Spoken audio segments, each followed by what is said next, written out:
In an absolute miracle, Tel Aviv escaped tragedy despite the chaos and worry that still lingers in the air. An Iranian ballistic missile made direct hit with an apartment building in the city. ILTV's Shosh Bedrosian is on scene with the latest. We are standing outside one of the 4 impacted sites from this Iranian ballistic missile attack that happened in the very early morning hours. As you can see behind me, these buildings took a direct hit. There's nearly nothing left, completely bombed out zones here. There are tons of crews on scene just trying to clear all the debris. As you can see, there are damaged cars. There's a lot of troops on site moving different types of equipment. I actually just want to show you this building here, up here.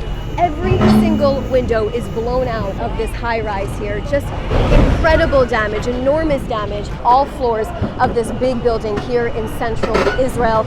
We are just a few streets away from the U.S. Embassy, which we also heard sustained some damage here. No one was killed. There were people injured, including a baby, but in other sites, there were several people that were killed. One man who lives on the street right behind where the direct hit happened and also just returned home from serving in Gaza shows me the extent of the damage to his home and how loud the blast was. I heard a huge explosion, instantly knew that it was like all the windows in my apartment were gone. Obviously came back and like everything was gone, there's no more windows.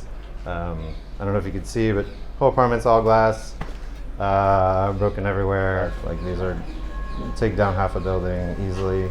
You got to be very careful. These aren't small bombs. These are big boy bombs. They're scary stuff.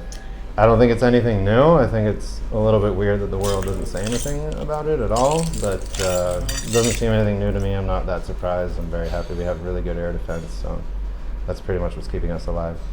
Day 4 of the war with Iran, the Air Force is continuing to pound Iranian military and nuclear facilities all over the Islamic Republic. The IDF says that it has destroyed about 1/3 of Iran's launchers and has achieved aerial superiority. IDF spokesman Brigadier General Efi Deflin said in a statement that the IAF was able to dismantle over 20 surface-to-surface missiles minutes before they were to be launched towards Israel overnight. Additionally, the Air Force struck around 100 military targets in Isfahan in central Iran, and 50 fighter jets and aircraft identified and struck missile storage sites and missile launchers that were ready for launch. More updates on Israeli strikes from ILTV's Steve Leibovitz. With most Iranian air defense neutralized, the Air Force continued Operation Rising Lion. Airstrikes attack the Quds Force Revolutionary Guard headquarters in Tehran.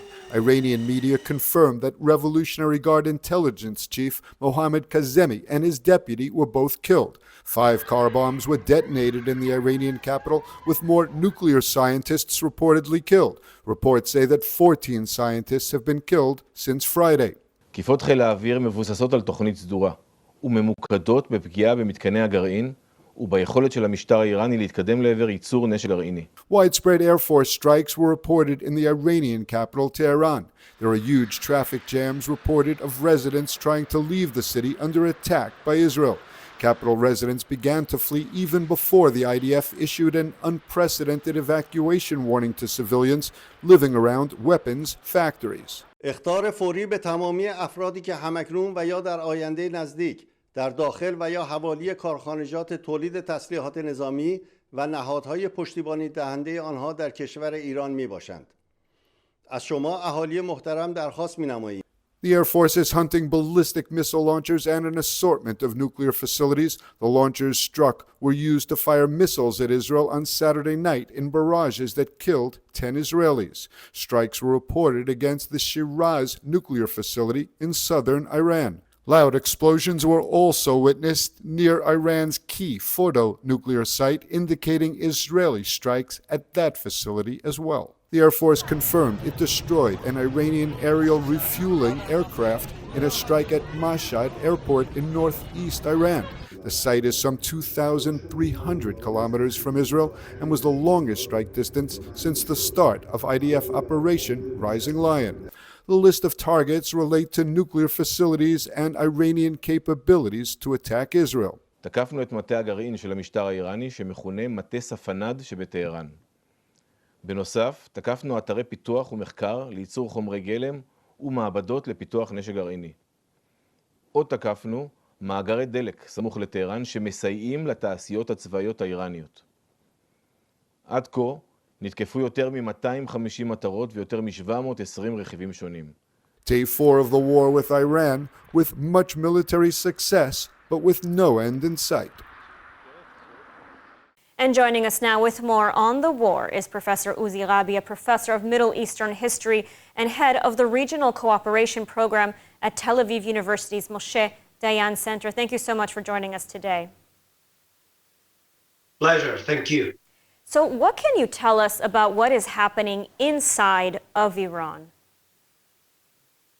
Well, it's sort of an upheaval because while looking at Tehran, you see people a little bit panicky. Some of them are leaving Tehran, out of Tehran actually just to be on the safe side. On the other side, when it comes to the rich neighborhoods in Tehran, even there we see some of the people of the elite would rather actually get out of Tehran or out of Iran. And of course, Tehran is the hub of Iran. This is the basic center of the Revolutionary Guards and the Ayatollahs. And when it comes to that kind of a city, 20 million people, the whole image of the regime in Tehran is being damaged first by Iranians because they see Israel with its air superiority, and in the world because basically Iran is not that strong. I'm not trying to belittle its capabilities, but it's not that strong. And Israel has managed to do something which is unbelievable. And the question remains to be seen whether and how this is going to be capitalized on by either the United States or the Middle East. And so do we have an indication of how much of an impact, how much damage has the IDF caused to Iran's nuclear program so far? Well, this is something that nobody knows exactly. And it is, it remains to be seen what is the damage exactly. I can tell you that Fordo, for example, the deep entrenched at the mountain of Al-Borz reactor or the facilities there are very, very difficult to go through or to get into it. So I guess that when it comes to Fordo, the convention is that only the United States, with its high technology, militarily speaking, could do the job. We heard that Israel actually dealt with Natanz, with Parchin, so there is definitely kind of a damage that was inflicted on Iran. But with nukes, there are two problems. The first of which is that you cannot say that you have done that if, let's say for the sake of discussion, Fordo is still there. Second, it's very important to understand that Iran has already got the knowledge of how to build up a bomb. So even if you are going to erase or to demolish all these facilities, knowledge, the know-how is still between Iranian two ears. And that is a problem because Iran is not a regular foe. Iran is a state that declares time and again that Israel should be demolished.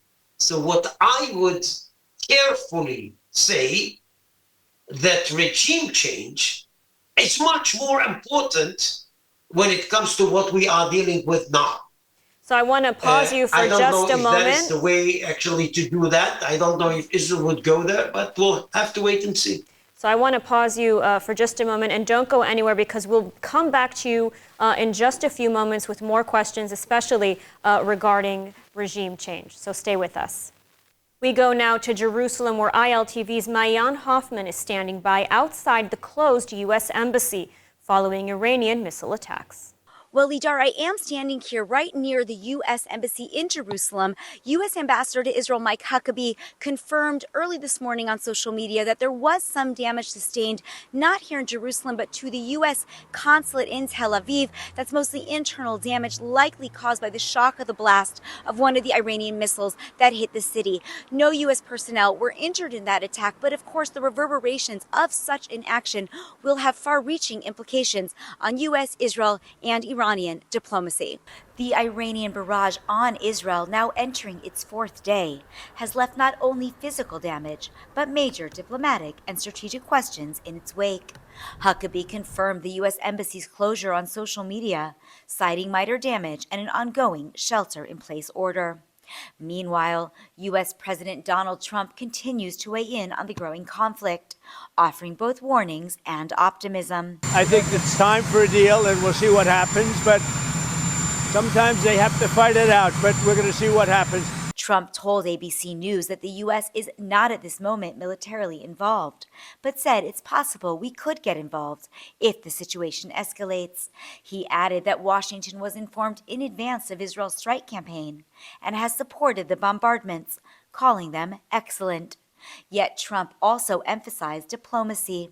He revealed that Russia's Vladimir Putin had offered to mediate and claimed that discussions over Iran's nuclear program are still underway. This despite Tehran canceling formal talks and reports of halted negotiations. The president told ABC, "They are talking. They'd like to make a deal. They continue to talk." The Jerusalem Post reported that Iran has now reached out to Oman and Qatar, asking them to help mediate with the U.S. and de-escalate Israeli airstrikes. Saudi Arabia is also reportedly involved in brokering a potential ceasefire. Still, speculation continues over an alleged Israeli plan to assassinate Supreme Leader Ali Khamenei, vetoed, according to Reuters and Axios, by President Trump. Israeli officials deny the report, calling it fake news. What's clear is that while missiles may be falling, diplomacy is far from over. Whether this turns into a broader war or a historic peace deal may hinge on the coming days. And Prime Minister Benjamin Netanyahu says that Israel will do whatever is necessary to remove the existential threat posed by Iran. In his first interview since the start of the Israeli attacks on Iran on Friday, he told Fox News that Israel was protecting itself and the world from a fanatical regime being armed with nuclear weapons. We can't have the world's most dangerous regime have the world's most dangerous weapons. We're protecting ourselves, but by doing so, we're protecting many others. Asked by the Fox reporter whether the result of the Israeli attack could bring about regime change, Netanyahu said this. Could certainly be the result because the Iran regime is very weak. I think it's basically left with two things. It's plans to have atomic bombs and ballistic missiles. That's basically what Iran has. They certainly don't have the people. 80% of the people will throw these theological thugs out. I mean, they murder them, they oppress them for 46 years. They've yearned for freedom. Netanyahu revealed that the United States was informed about the Israeli operation, but is only directly involved on the defensive side. Obviously, we informed our American friends and President Trump, our great friend, ahead of time. No, we did. He knew about it, of course.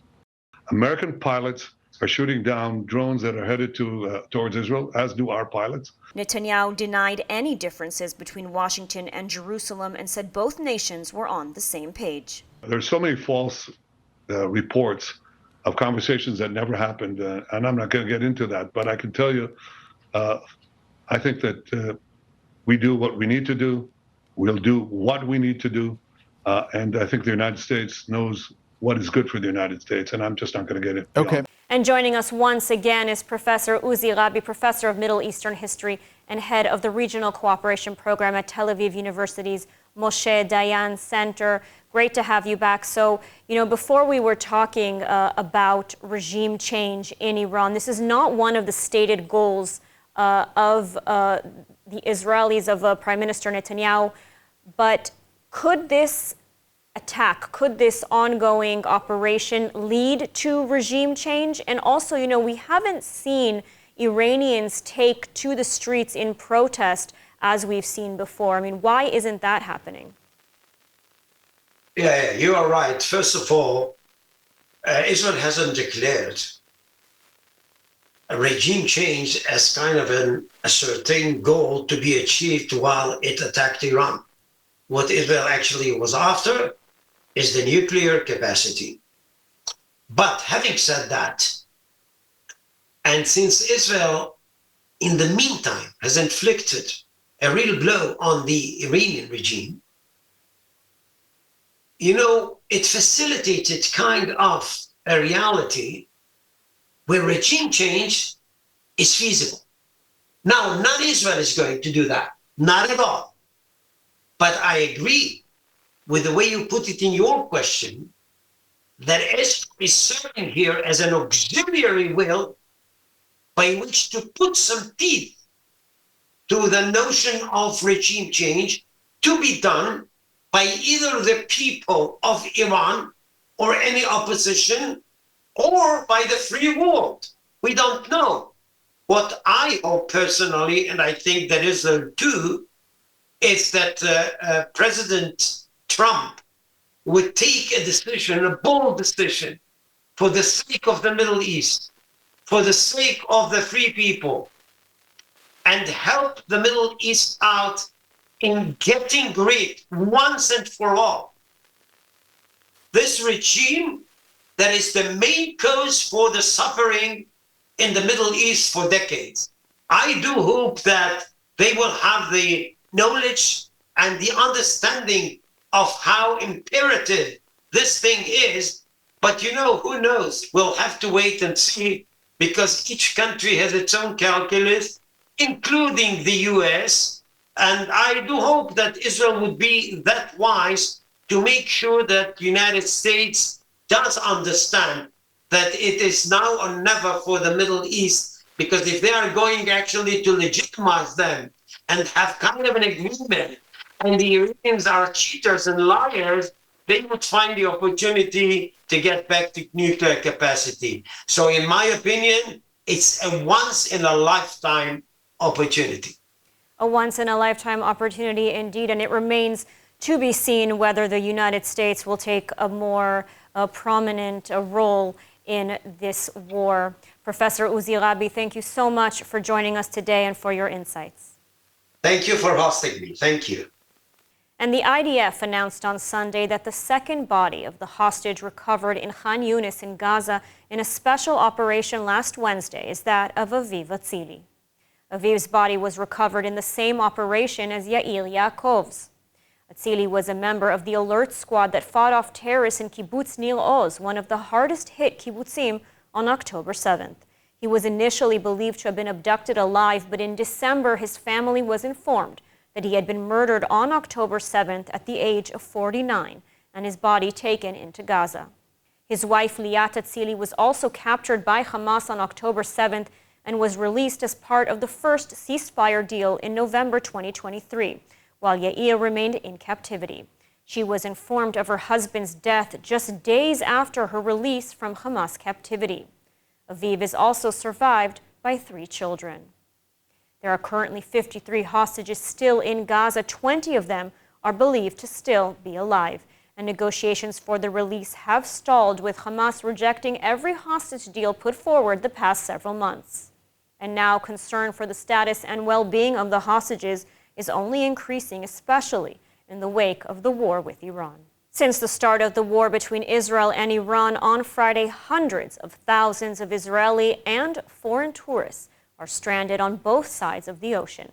Ben Gurion International Airport remains closed, leaving tourists stuck in Israel and Israelis stranded overseas. ILTV's Steve Leibovitz says it could take weeks to sort out. The Israeli attack on Iran on Friday morning and the sudden closing of Israeli airspace came without warning. The result is that some 40,000 foreign tourists have no way to leave Israel. We expected Houthis to be sending missiles to Israel, because they've been doing that for some time now. We did see Iron Dome intercept Houthi missiles down in the Dead Sea. And we were still okay with that coming here, planning our visit. But again, we didn't expect Israel to attack Iran, which is a completely different level of escalation.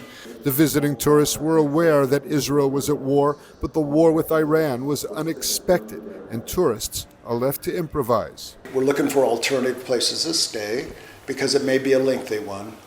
And so looking for like kitchenettes, some place to kind of reduce some of our expenses. And also checking on, of course, flight schedules, perhaps out of Jordan, if possible. And because it may be a while before Israeli airports open up. An even larger number, estimated at some 150,000 Israelis, are overseas and unable to return home. What's worse is that there's no end in sight. The Israeli Airports Authority warns citizens overseas not to travel to regional hubs, and that it would take weeks and not days before all Israelis can be brought back. Officials say flights will resume only after Defense Ministry officials grant approval. Stranded Israelis formed WhatsApp and Facebook groups to ask for assistance abroad or help in finding a place to stay. Meanwhile, the Ministry of Transportation announced today it had finalized an agreement with Mano Maritime to launch 2 rescue voyages from Cyprus. Each of the 2 cruise ships would carry 2,000 Israelis trying to get home amid war. It's unclear when the first ship would sail. And as missiles tear through the sky, families in need who are forced, like all of Israel, into underground bomb shelters are running out of food and hope. Jamie Geller joins us to share how Yad Ezra Shulamith's emergency food baskets are life-saving deliveries to those in need during times of war.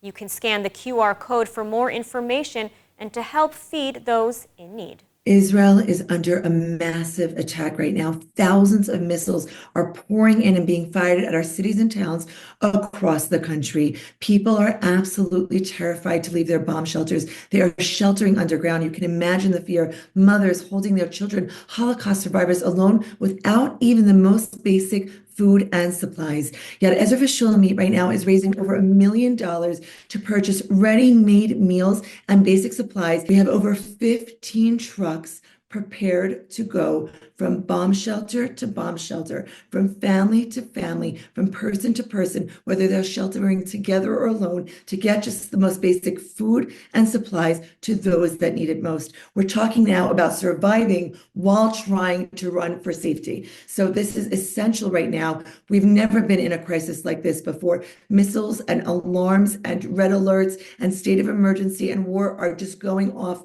nonstop, and we are waiting and looking for your help and support to ensure that everybody is fed and nourished and protected as we get through this very difficult time. The ILTV audience has always been there for the Jewish people, for the state of Israel. Please pray for us and please donate generously so we can make sure that we get nourishment, strength, food, and comfort to those that need it most. We look like we're in for a long haul here, and we must start getting essential food and supplies to everyone immediately. So donate generously, pray to God, stand with us, and we thank you so much in advance for all of your help.